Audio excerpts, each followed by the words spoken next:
¿Y si la puerta para la llegada de un futuro Mesías se hubiera cerrado para siempre? Hoy vamos a analizar una idea bastante provocadora que, usando la historia y la teología, sugiere justo eso, que la aparición de un nuevo Mesías es, de hecho, una imposibilidad. Esta pregunta en serio lo resume todo. Es una forma muy moderna de plantear un problema antiquísimo que está en el centro de nuestro análisis. ¿Qué pasa cuando la prueba legal, la prueba irrefutable de algo o de alguien, se pierde para siempre? La idea central es que tres cosas que pasaron en el siglo I crearon una especie de tormenta perfecta, cerrando definitivamente la puerta a cualquier nuevo aspirante mesiánico. Vamos a ver cómo una prueba genealógica se volvió imposible, cómo un reloj profético llegó a su fin y cómo el rol del Mesías se habría cumplido de una vez por todas. Bueno, nuestro primer pilar no tiene que ver con una simple tradición, sino con algo mucho más estricto, un requisito legal, casi burocrático. La legitimidad del Mesías dependía, sí o sí, de una cadena de pruebas con documentos. A ver, la palabra clave aquí, la que lo cambia todo, es documentada. No bastaba con decir, mi familia desciende de tal. No. Para reclamar legalmente el trono de David se necesitaba una prueba irrefutable, un registro público oficial que certificara generación por generación esa línea de sangre. Pensemos que el Templo de Jerusalén no era solo un lugar de culto. Funcionaba como el archivo nacional. Ahí se guardaba todo. Los registros vitales que validaban el linaje real, los que certificaban a los sacerdotes, los que aseguraban las herencias. Pero claro, con la destrucción del templo en el año 70 por los romanos, esos archivos se quemaron. Ese hilo documental que conectaba todo se rompió para siempre.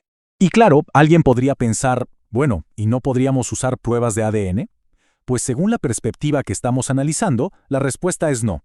La ley hebrea, la halajá, exigía una prueba legal y pública, no una probabilidad biológica.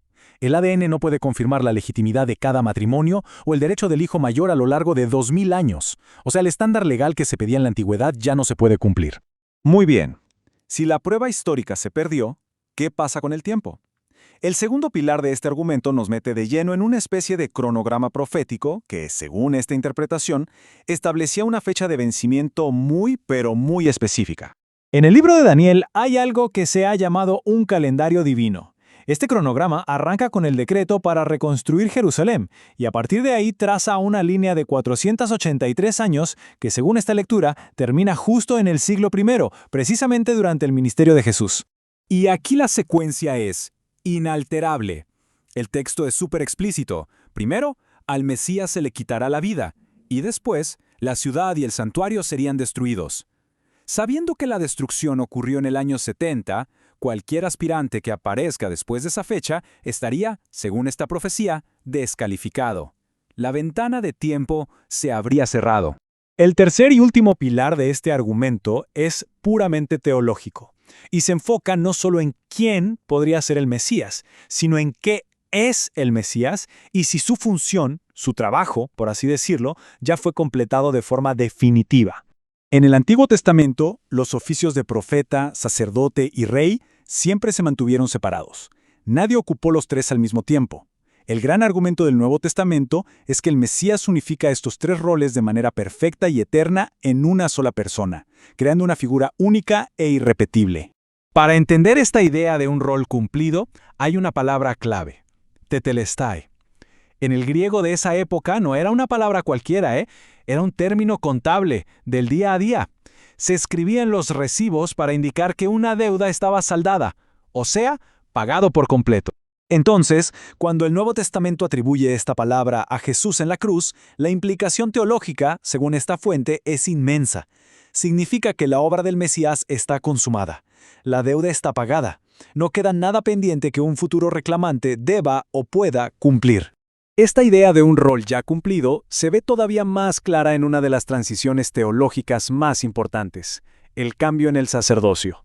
El antiguo sacerdocio levítico dependía de la genealogía, ¿recuerdan? De esos mismos registros que se perdieron en el año 70.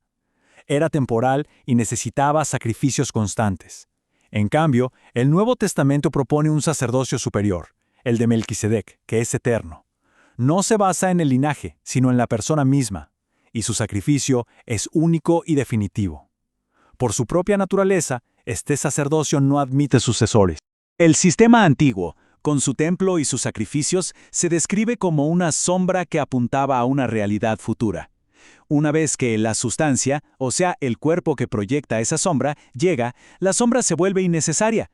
Intentar reconstruir el sistema antiguo sería como elegir la sombra en lugar de la persona que está de pie justo enfrente.